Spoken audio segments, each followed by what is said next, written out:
India's first organic ice cream. Better ingredients, better ice cream. Organic Creamery by Iceberg.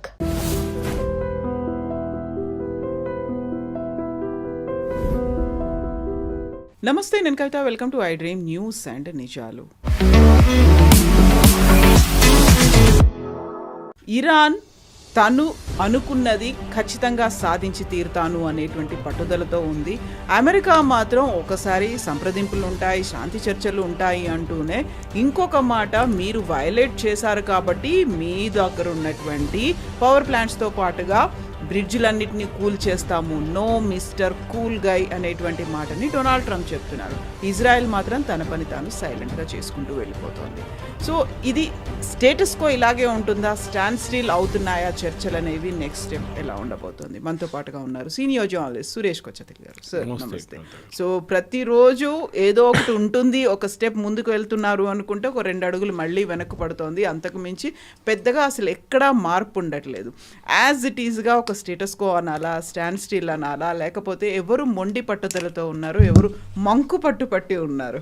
దీంట్లో మనం ఒక race against time అంటాం ఇంగ్లీష్లో. సీస్ఫైర్ 2 రోజులు అయిపోతుంది. దాంతోపాటు సీస్ఫైర్ పొడిగిస్తారంటే ప్రెసిడెంట్ ట్రంప్ 3 రోజుల ముందు అన్నారు, అది ప్రసక్తి లేదు, ఎందుకంటే దాని ముందు డీల్ అయిపోతుంది అన్నారు. ఇప్పుడు డీల్ కావట్లేదు. డీల్లో 3 మెయిన్ ఎలిమెంట్స్ ఉన్నాయి మనకు తెలిసిన మటుకు. 3 ఏంటది? ఒకటి, యుఎస్ దగ్గర ఉన్న యురేనియం గురించి. యురేనియం ఏం చేస్తారు?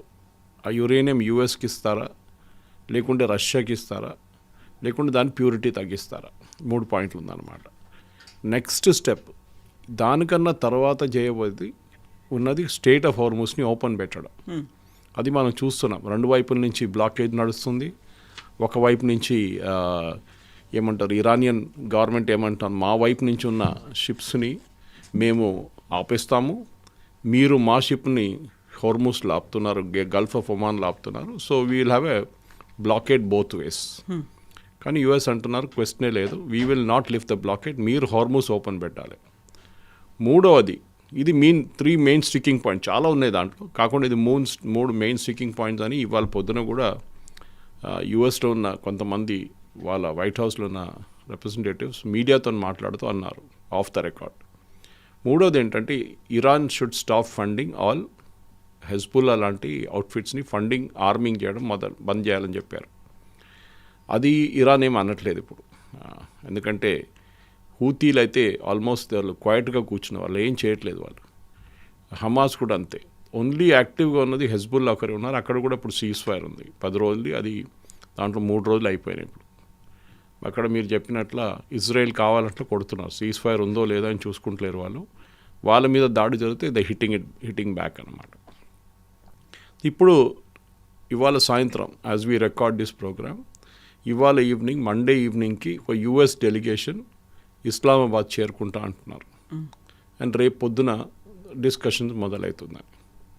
ఎవరుంటారు అని అడిగితే క్లారిటీ లేదు దాంట్లో. ఫస్ట్ యుఎస్ గవర్నమెంట్ సోర్సెస్ అన్నారు సేమ్ జేడీ వ్యాన్స్ లీడ్ చేస్తారన్నారు. దాని తర్వాత రూమర్ ఏమొచ్చిందంటే అది కాదు, మార్కో రూబియో లీడ్ చేస్తారు. Steve Witkoff and Jared Kushner ఉంటారు ఎట్లనా, ఎందుకంటే వాళ్ళు ఏం మాట్లాడినా కానీ ప్రెసిడెంట్ రిప్రజెంటేటివ్గా వాళ్ళు ఉంటారు. ట్రంప్ పర్సనల్ ఫ్రెండ్స్ ఇద్దరు వీళ్ళు, ఒకరైతే son in law and one is a personal friend, business friend. So వీళ్ళు ఉండాల్సిందే చెప్తున్నారు. సో యుఎస్ వైపు నుంచి అట్లీస్ట్ ఒక డెలిగేషన్ వస్తున్నారనేది కన్ఫర్మ్ అయింది. పాకిస్తాన్ ఇస్లామాబాద్లో ఉన్న రోడ్లన్నీ క్లీన్ చేయడము, అది శానిటైజ్ చేయడము, ట్రాఫిక్ని బంద్ చేయడం అంతా మొదలైంది. వాళ్ళు హై సెక్యూరిటీ జోన్గా మార్చేశారు మొత్తం. కానీ ఇరాన్ వైపు నుంచి ఎవరైనా వస్తారా లేదా అనేది డౌట్ఫుల్ ఉంది ఇప్పుడు. ఇరాన్లో ఒక ప్రాబ్లం ఇక్కడ ఏందుంటుంది, ఇరాన్కి ఒకటి, ఇది కాకపోతే ప్రెసిడెంట్ ట్రంప్ చాలా క్లియర్గా చెప్పారు, if this deal is not done, ఇంకేం లేదు దీని తర్వాత మాట్లాడడం, మళ్ళీ కలుద్దాం, ఏం లేదు, we will start and we will destroy ప్రతి రోడ్డు, ప్రతి పవర్ ప్లాంట్ని మేము కొట్టేస్తాం. ఈ థ్రెట్ ప్రెసిడెంట్ ట్రంప్ దీనికన్నా ముందు కూడా చేశారు, మీకు గుర్తుంటుంది. ఇప్పుడు కొత్తదేం కాదు అది. ట్రంప్ ఆల్వేస్ చికెన్స్ అవుట్ అని, టాకో అని ఒక టర్మ్ ఉంది, ఆయన మళ్ళీ బ్యాక్అవుట్ అవుతారని ఒక ఏం చెప్తారు, ఒక అప్రహెన్షన్ ఉంది, ఇంగ్లీష్లో అంటాం మేము, అది జరుగుతుందో లేదో అని ఒక డౌట్ ఉంది. కానీ ఈసారి ప్రెసిడెంట్ ట్రంప్కి వెనక తిరిగే పరిస్థితి లేదు ఆయనకి. He will not withdraw and 100% వీళ్ళ మీద ప్రెషర్ పెడతారు.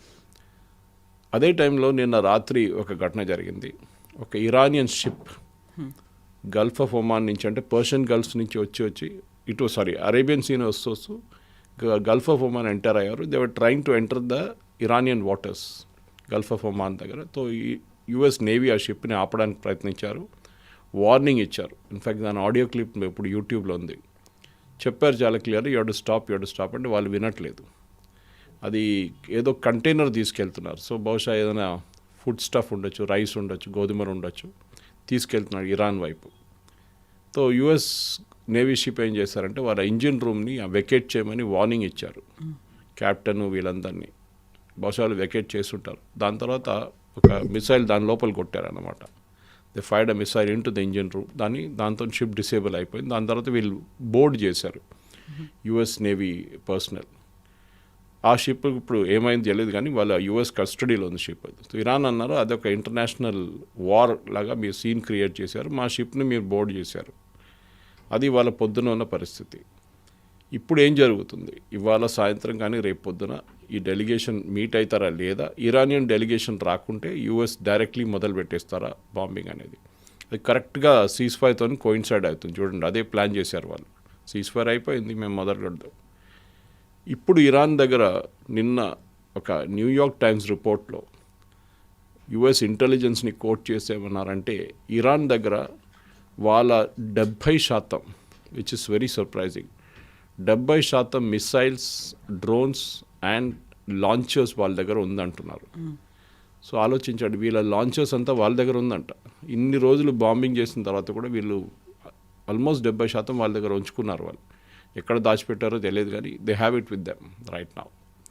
అది ఉన్నప్పుడు మళ్ళీ ఏం చేస్తారు? ఇప్పుడు ఒక అమెరికన్ ఛానల్లో ఇవాళ పొద్దున ఒక డిస్కషన్లో అన్నారు, సౌదీ అరేబియా మీద ఇరాన్ ఫర్ ఎగ్జాంపుల్ మిసైల్స్ కొట్టేస్తారు. ఇవంటే మా మీద దాడి చేస్తారు, మేము మిగతా దీనికన్నా ముందు కూడా వాళ్ళు చేశారు. ఇది కువైత్, బహ్రెయిన్ అందరి మీద దాడి చేస్తారు. సో ఈసారి సౌదీ అరేబియా మీద మిసైల్స్ కొడతారు ఇరాన్. కొట్టినప్పుడు అక్కడ పాకిస్తానీ ట్రూప్స్ కూర్చున్నారు, 4,000 మంది ట్రూప్స్, వాళ్ళకి 15 ఎయిర్క్రాఫ్ట్లు అన్నీ పెట్టుకున్నారు అక్కడ. The logic is Saudi Arabia మీద దాడి చేస్తే, ఎవరు చేస్తే వాళ్ళ మీద మేము దాడి చేస్తామని పాకిస్తాన్ ప్రామిస్ చేశారు. ఒక ఒప్పందం కూడా ఉంది వాళ్ళది. ఇరాన్ సౌదీ అరేబియా మీద బాంబ్ చేస్తారు, పాకిస్తాన్ ఇరాన్ మీద దాడి చేస్తారా? వాళ్ళే మీడియేటర్స్ కదా, వాళ్ళే మీడియేట్ చేస్తున్నారు ఇరాన్తో.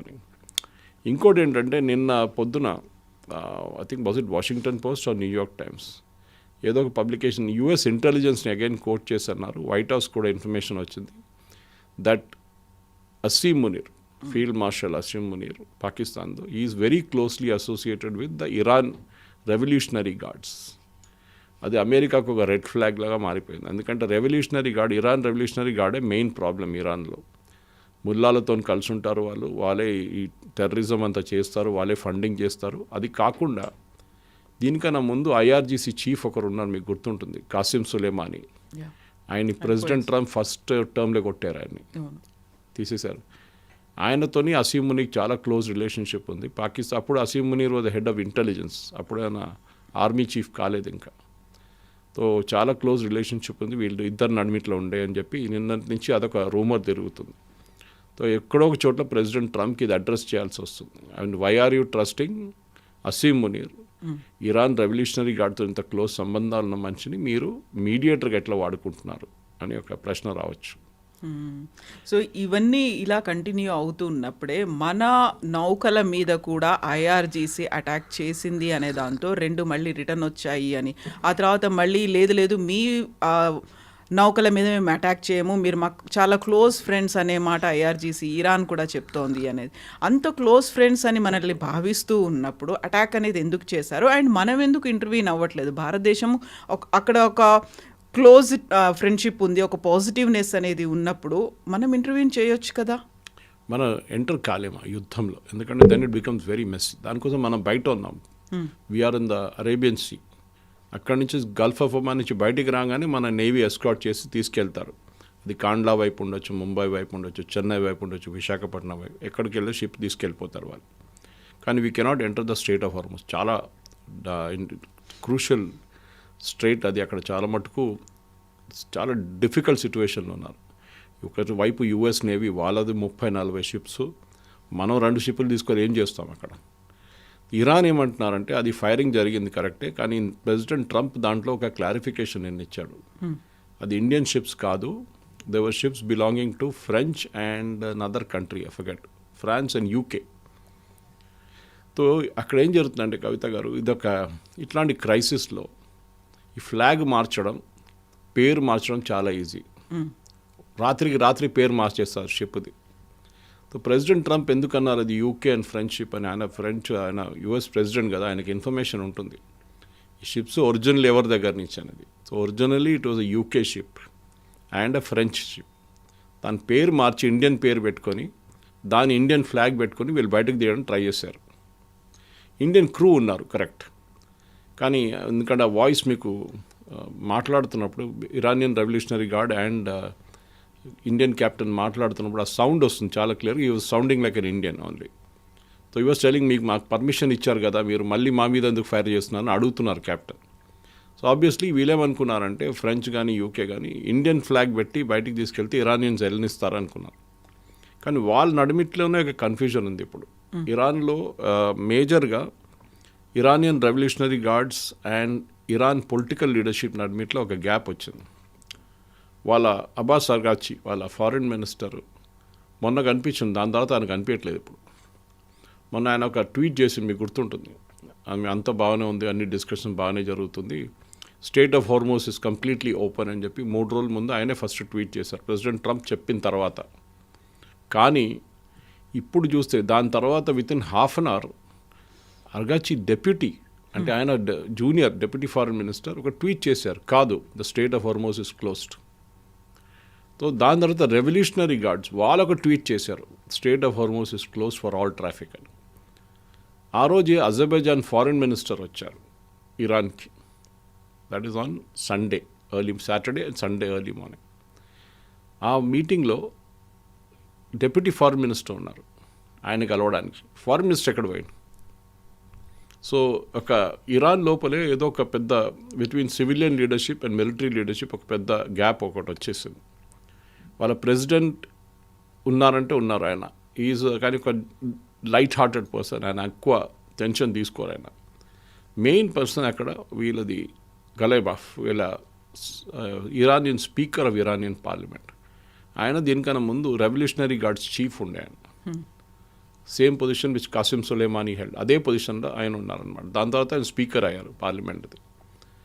బహుశా ఆయన ఇప్పుడు కంట్రోల్ చేస్తున్నారు, ఎందుకంటే ఆయన స్టేట్మెంట్స్ ఇష్యూ చేస్తున్నాడు, రెవల్యూషనరీ గార్డ్స్ అదే స్టేట్మెంట్ ఆయన ఇష్యూ చేస్తున్నాడు. Iranian civilian leadership and Iranian military leadership నడిమిట్లో ఒక గ్యాప్ వచ్చింది ఇప్పుడు. దాన్నే అమెరికా ఎక్స్ప్లాయిట్ చేస్తున్నారు. మీకు గుర్తుంటుంది, టాక్స్ మొదలైనప్పుడు ప్రెసిడెంట్ ట్రంప్ ఒక టర్మ్ యూజ్ చేశారు, ఇరాన్లో ఒక ఫ్రెండ్లీ లీడర్షిప్ ఉన్నారు, చాలా సెన్సిబుల్ పీపుల్, వాళ్ళతో మాట్లాడుతున్నామని. అది ఈ ఫారిన్ మినిస్టర్తోనే మాట్లాడుతున్నారు వాళ్ళు. ఫస్ట్ ఆయనే రిప్రజెంట్ చేశారు. ఈసారి పాకిస్తాన్కి పోయినసారి వెళ్ళినప్పుడు ఆయన స్పీకర్ ఆఫ్ ఇరానియన్ పార్లమెంట్, వీళ్ళిద్దరు వెళ్ళారు నెగోసియేషన్కి. అఫ్కోర్స్ టీం తోడు తీసుకెళ్లారు, పెద్ద ఒక టీం. సో ఇప్పుడు అమెరికా దాన్ని ఎక్స్ప్లాయిట్ చేస్తున్నారు. ఎవరు వస్తారు ఇస్లామాబాద్కి అని మేము అప్పుడే ప్రశ్న అడిగాం. ఇరాన్ రాకపోతే ఏమవుతుంది, ఇరాన్ వస్తే ఏం చేస్తారు? ఇరాన్ అంటున్నారు, మీరు బ్లాకేడ్ లిఫ్ట్ చేసేదాకా మేము రాము. దట్ నేవల్ బ్లాకేడ్ మీరు పెట్టారు చూడండి, యూ షుడ్ లిఫ్ట్ ఇట్, అప్పుడు దాకా రా. రెండోది మీకు గుర్తుంటుంది, ఒక మేజర్ డిమాండ్ ఇరాన్ ఏముండే అంటే మా అసెట్స్, బయట ఉన్న అసెట్స్ని మీరు రిలీజ్ చేయాలని చెప్పి. అమెరికా అన్నారు నో. ఇరాన్ ఏమన్నారు, మా దగ్గర ఉన్న ఇన్ఫ్రాస్ట్రక్చర్ మొత్తం మీరు ఇజ్రాయెల్ అండ్ మీరు కలిసి ధ్వంసం చేసిన దాంట్లో మా క్యాల్కులేషన్ ప్రకారం $250 బిలియన్ డ్యామేజ్ జరిగింది. 250 బిలియన్. వారేం అడుగుతున్నారంటే 10% ఆఫ్ దాట్ ఆ డ్యామేజ్ మీరు ఇవ్వాల్సి వస్తుంది మాకు అని చెప్పేస్తున్నారు. 10%, దట్ ఈస్ 25 బిలియన్. అది ప్రెసిడెంట్ ట్రంప్ ఇప్పుడు దాకా నో, ఎస్ ఆర్ నో అని చెప్పలేదు, కానీ అమెరికన్ డబ్బులు మేము ఇవ్వమని చెప్పారు, కరెక్టే. కానీ ఇది $250 బిలియన్ అసెట్స్లో ఇరానియన్ అసెట్స్. అది చాలా మటుకు గల్ఫ్ కంట్రీస్లో ఉన్న సీజ్ చేశారు, యూఎస్లో సీజ్ చేశారు, యూకేలో సీజ్ చేశారు, ఇండియాలో ఉన్న అసెట్స్ కూడా సీజ్ చేశారు. బ్యాంక్లో ఉన్న క్యాష్ ఉండొచ్చు, లేకుంటే బిల్డింగ్లు ఉండొచ్చు, ఏదైనా ఉండొచ్చు. దాన్ని రిలీజ్ చేయాలంటే అది పెద్ద ఇష్యూ కాదు, అది ఇట్ క్యాన్ బి డన్. కానీ అది ప్రెసిడెంట్ ట్రంప్కి ఒక చిన్న ప్రాబ్లం కాబోతుంది. నిన్న ఇంకో స్టేట్మెంట్ వచ్చింది కవిత గారు, నేను బహుశా మీకు పంపించాను. అది central command, US central command వాళ్ళ దాంట్లోనే సూపర్విజన్లోనే వాళ్ళ ఏరియా అది మిడిల్ ఈస్ట్ అనేది. వాళ్ళు ఈ సెకండ్ ఎయిర్క్రాఫ్ట్ క్రాష్ అయిన F-15 క్రాష్ అయినప్పుడు దాంట్లో ఉన్న ఒక కర్నల్ని రెస్క్యూ చేయడానికి ఈరోజు టెక్నికల్ సపోర్ట్ గన్నర్ ఉండే ఆయన చేస్తున్నప్పుడు వీళ్ళకి సిట్యుయేషన్ రూమ్ అని వైట్ హౌస్లో ఒక రూమ్ ఉంది. అది బహుశా most famous was when Osama bin Laden capture చేసినప్పుడు ఒబామా వీళ్ళ కమాండర్స్ అందరు కూర్చున్నారు, లైవ్లో చూస్తున్నారు. ఆ వీడియో చాలా పవర్ఫుల్ ఉండే, ఆ విజువల్ చాలా పవర్ఫుల్ ఉండే. That is the situation room. అక్కడ కూర్చొని వీళ్ళు చూస్తారు ఏం జరుగుతుంది. మన దగ్గర కూడా ప్రధానమంత్రి ఆఫీస్లో ఉంది, డిఫెన్స్ మినిస్ట్రీలో సిట్యుయేషన్ రూమ్స్ ఉంటుంది. ఆ రోజు ఈ రెస్క్యూ నడుస్తున్నప్పుడు ప్రెసిడెంట్ ట్రంప్ని బయటికి పంపించేశారంట. Because to use the correct word, ఆయన he was raving like a lunatic, అంటే పిచ్చోడ్ లాగా అక్కడ తిరుగుతున్నాడంట ఈస్ట్ వింగ్లో, వైట్ హౌస్లో, షౌటింగ్ ఎట్ పీపుల్. ఆయన ఎవరు దొరికితే వాళ్ళ మీద షౌట్ చేస్తున్నారంట. ఏంటంటున్నారంటే నాకు ఒబామా లాగా కావాలని లేదు, ఒబామా ఏం చేశాడు, I don't want to do the same thing, I don't want to lose something. మన జిమ్మీ కార్టర్ ఏం చేశాడు, I don't want to do the same thing. అప్పుడు హాస్టేజెస్, ఇరానియన్ హాస్టేజెస్, వాళ్ళు హాస్టేజ్ తీసుకున్నారు అమెరికన్ ఎంబసీలో. సో ఈ was screaming and shouting అంట. అంటే ఆయన మెంటల్ స్టేట్ ఏమైపోయిందో ఇప్పుడు అర్థం కావట్లేదు. పాసిబ్లీ ఆయన టెన్షన్లో ఉన్నాడు, ఎందుకంటే దీని నుంచి ఎట్లయినా బయటపడాలి నేను. లేకుంటే ఈ టాక్స్కి ఇప్పుడు ఇరాన్ రేపు రాకపోతే ఎంత పెద్ద ఎంబరాస్మెంట్ ఉంది కవిత గారు, ఆలోచించండి. మీరు ఒక వైపు కూర్చున్న ముందు మీ వైపు ఎవరు లేరు, అటువైపు ఏం చేస్తారు మీరు? ఎవరినో చిన్న లీడర్ని తీసుకొచ్చి కూర్చోబెట్టలేరు కదా. You have to bring the decision makers. ఇటువైపు కూడా స్టీవ్ విట్కాఫ్ కానీ జారెడ్ కుష్నర్ డెసిషన్ తీసుకోలేరు వాళ్ళు. ఇరాన్ ఒక ప్రపోజల్ పెడితే మళ్ళీ ఫోన్ చేస్తారు మార్కో రూబియోకో, లేకుంటే వైస్ ప్రెసిడెంట్ వ్యాన్స్కో, లేకుంటే ప్రెసిడెంట్ ట్రంప్కి ఏం చేయాలి మేము అని చెప్పేసి. సో మీరు ఒక ప్రొఫెషనల్ టీంని తీసుకురాలేదు నెగోషియేషన్కి. ఇరాన్ ఏమంటున్నారంటే, ఇది వాళ్ళు మొన్న చెప్పారు, సాటర్డే రోజు చెప్పారు, మనం ఫస్ట్ ఒక ఫ్రేమ్వర్క్ డెవలప్ చేస్తాం. ఇప్పుడు మన ట్రేడ్ టాక్స్లో చేస్తున్నాం, అది యుఎస్తో. ఫ్రేమ్వర్క్ అంటే ఒక 10 పాయింట్లు, broad points. We will discuss the uranium issue, అంతే. ఏం డిస్కస్ చేద్దాం మనం? We will decide in the next meeting. We will decide the compensation for damage infrastructure. మా ఇన్ఫ్రాస్ట్రక్చర్ డ్యామేజ్ అయింది, దానికి ఏం చేద్దామని చెప్పి ఇరానియన్ ఇన్ఫ్రాస్ట్రక్చర్ మేము మాట్లాడతాం, ఫ్రోజన్ అసెట్స్ నుంచి. మూడవది ఫండింగ్ ఆఫ్ హెజ్బుల్లా, హూతీలు, హమాస్. అట్లనే ఒక 10 పాయింట్లు ఫ్రేమ్వర్క్ వేసి, ఆ ఫ్రేమ్వర్క్ ఒకసారి ఫ్రీజ్ చేసిన తర్వాత ఎస్ వీ విల్ నెక్స్ట్ మీటింగ్లో దీని గురించి మనం ఇంకా డీటెయిల్గా డిస్కషన్ చేద్దామని. ఇది ఇరాన్ ప్రపోజ్ చేశారు, which I think it's very sensible. కానీ అమెరికా దానికి ఒప్పుకుంటారో లేదో తెలియదు, ఎందుకంటే ప్రెసిడెంట్ ట్రంప్కి ఇప్పుడు ఇమ్మీడియట్ రిజల్ట్ కావాలి. ఆయనకి మీరు వస్తారు, కూర్చుంటారు, ఎస్ ఆర్ నో చెప్పండి, దాని తర్వాత నేను బాంబింగ్ మొదలు పెట్టిస్తాను. ఇది పరిస్థితి. ఇవాళ అంటే రేపు పొద్దున పాకిస్తాన్ టైంకి ఇరాన్ నుంచి ఎవరు రాకపోతే బహుశా సీజ్ ఫైర్ కూడా అయిపోతుంది అప్పుడే కరెక్ట్ టైంకి, and bombing will start.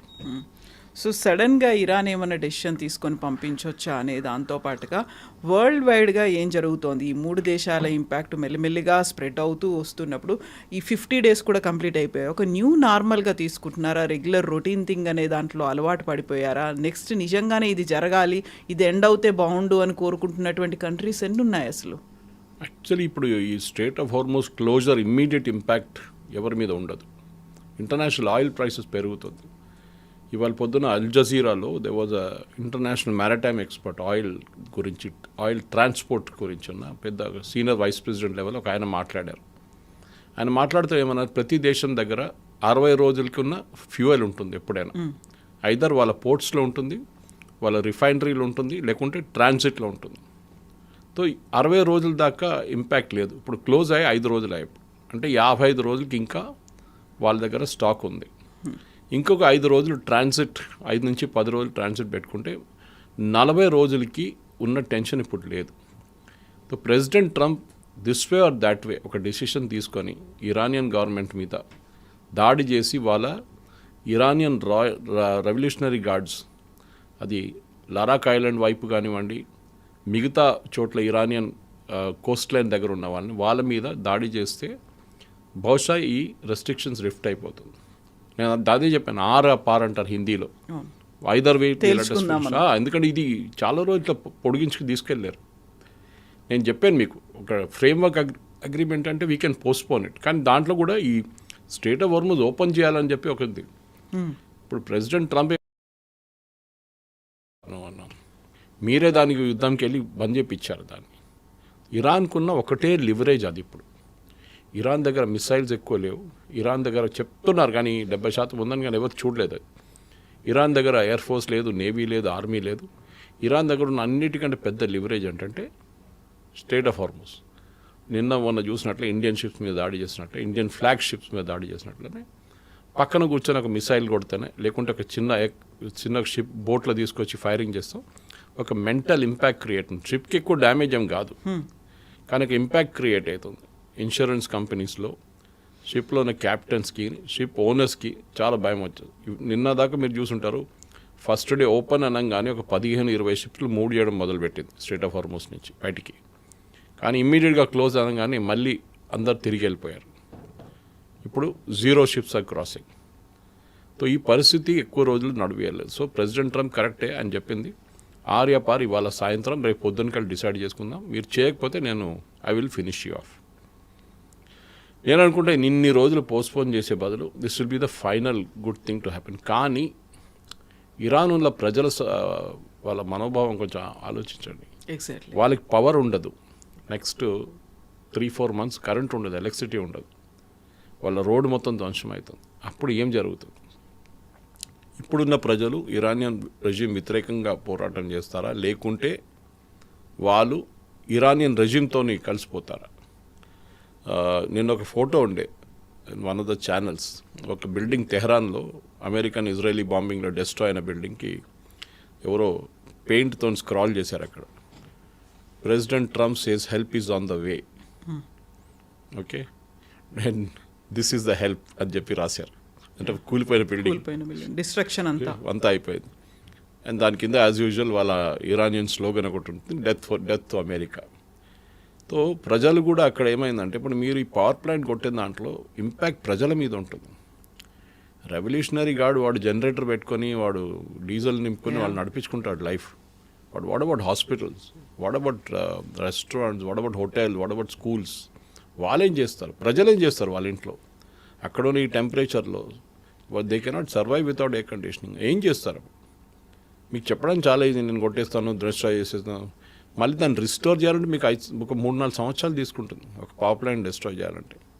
I can still మీరు అది వార్ క్రైమ్ అంటున్నారు చాలామంది, కానీ యుఎన్లో ఉన్న యుఎస్ రిప్రజెంటేటివ్ అంటున్నాడు కాదు, అది వార్ క్రైమ్ కాదు, ఆ పవర్ ప్లాంట్స్ వచ్చే పవర్ ఇరానియన్ ఆర్మీ కూడా వాడుకుంటారని, which is a very skewed logic. ఎందుకంటే ఇప్పుడు మన దగ్గర రామగుండం ఉంది, రామగుండం నుంచి పవర్ వస్తుంది హైదరాబాద్ సిటీకి వచ్చి పవర్ గ్రిడ్లో వచ్చి మౌలాలి దగ్గర నుంచి డిస్ట్రిబ్యూట్ అవుతుంది పవర్ గ్రిడ్లో. దాన్ని సికింద్రాబాద్లో ఉన్న ఏఓసీ కానీ ఈఎంబీ కానీ మిగతా వాళ్ళు వాడుకుంటారు. గోల్కొండ వైపు ఉన్న ఆర్టిలరీ సెంటర్ వారు వాడుకుంటారు ఆర్మీది. మీరేం చెప్తారు? ఇప్పుడు Ramagundam is use by Indian army అంటారు. కాదు కదా, ప్రజలు కూడా వాడుకుంటున్నారు. సివిలియన్ 90% వాళ్ళు వాడుకుంటారు, 5% వీళ్ళు వాడుకుంటారు. Hakimpet air force base, Begumpet, EME, AOC, artillery centre. Iran కూడా అదే లాజిక్ మీరు యూజ్ చేయండి. 5% దాని నుంచి ఉన్న ప్రొడక్షన్ని, electricity production Iranian revolutionary guards వాడుకున్నారని చెప్పి మొత్తం 100% డిస్ట్రాయ్ చేయడం ఏంటి? ప్రజలకు ఎవరికి ఎలక్ట్రిసిటీ ఉండదు అప్పుడు. So technically it's a war crime. International మన రూల్స్ చూస్తే జెనీవా కన్వెన్షన్ ప్రకారం it is a war crime. President ట్రంప్ని ఇంటర్నేషనల్ కోర్టులో ట్రై చేయొచ్చు, కానీ దట్ ఈస్ పనికిరాదు. అది నెతన్యాహు వ్యతిరేకంగా ఒక అరెస్ట్ వారెంట్ కూడా ఉంది ఎప్పటి నుంచో. Nobody cares about it. కానీ ఒక సైకలాజికల్ అడ్వాంటేజ్ ఉంటుంది. At the same time Iranian regime కూడా అర్థం చేసుకోవాలి. ఒకటి, ఖమనే ఉన్నారా లేదా తెలియదు. ఆయన ఆర్డర్లు ఇస్తున్నారు, ఏదైతే మెసేజ్ పెడుతున్నా, కానీ ఇవాళ దాకా ఎవరు ఆయన చూడలేదు. ఒక వీడియో లేదు, ఒక ఫోటో లేదు, ఏం లేదు ఆయనది ఆఫ్టర్ ద అటాక్. ఆయన లేరనుకోండి, then it becomes very easy for అవుతుంది. అదే మోస్ట్లీ జరగబోతుంది. సో 1 dayలో తేలుతుందా, 1 weekలో తెలిసిపోతుందా? 1 week, it will take 1 week to 10 days easily.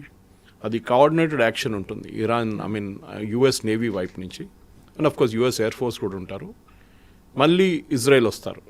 ఇన్ని రోజులు వాళ్ళు రాలేదు, వాళ్ళు అక్కడ లెబనాన్లో డీల్ చేసుకుంటున్నారు. వాళ్ళు వాళ్ళకి సీజ్ ఫైర్ అని చెప్తున్నా కానీ వాళ్ళు రెగ్యులర్గా అక్కడ కూడా కొడుతున్నారు హెజ్బుల్లాని. సో పాసిబ్లీ ఒక కోఆర్డినేటెడ్ యాక్షన్ ప్రెసిడెంట్ ట్రంప్కి ప్లాన్స్ ఇచ్చుంటారు వాళ్ళ డిఫెన్స్ ఆర్మీ చీఫ్ కానీ ఎయిర్ ఫోర్స్ చీఫ్ కానీ వాళ్ళ చీఫ్ ఆఫ్ స్టాఫ్ కానీ. Saying these are the menu, మీ దగ్గర ఉన్న మెనూ ఇది ఉంది, మీరు డిసైడ్ చేయండి ఏం చేయాలని చెప్పి. We should bomb Iranian infrastructure. Yes, ఆ ఇరానియన్ ఇన్ఫ్రాస్ట్రక్చర్ కొడితే మళ్ళీ వాళ్ళ రెజ్యూమ్ ఈజీగా పడిపోతుంది. వాళ్ళకి ఎలక్ట్రిసిటీ లేకుండా వాళ్ళు ఏం చేయలేరు. అది పెద్ద ఒక డిసడ్వాంటేజ్ వాళ్ళు. అప్పుడు ఇమ్మీడియట్గా వాళ్ళు సరెండర్ చేయాల్సి వస్తుంది. సరెండర్ అని కాదు, రెవల్యూషనరీ గార్డ్స్ పారిపోతారు అక్కడి నుంచి. బహుశా ఎక్కడికి వెళ్తారో తెలియదు కానీ some way they might even go to Pakistan వాళ్ళకి టెంపరీగా ఒక ఏం చెప్తారు సరెండర్ చేయడానికి ఒక ఆప్షన్ ఇస్తారు పాకిస్తాన్. అది బహుశా జరగవచ్చు. Yes, sir. Thank you so Thank you much, very much. sir. Thank you. Subscribe iDream. And please subscribe to iDream. For more videos, subscribe to iDream. Please like, share and subscribe to the channel. Congratulations, iDream. subscribe to iDream. Subscribe to iDream. So subscribe to iDream Media. iDream ki iDream team andarki huge congratulations. Please subscribe iDream Media. Please subscribe to iDream. Subscribe iDream. Please subscribe to iDream. iDream అంటే నా కళల ఛానల్ను subscribe చేసుకున్న నోరు తిరుగుతలేదు, మీరైతే గంట గుర్తు కొట్టండి. For more such videos, please subscribe to iDream. Subscribe to iDream. Please subscribe to iDream. Please subscribe iDream Media. Please do subscribe to iDream. Please subscribe to iDream Media. For best entertainment and information, please subscribe iDream. And don't forget to subscribe to iDream.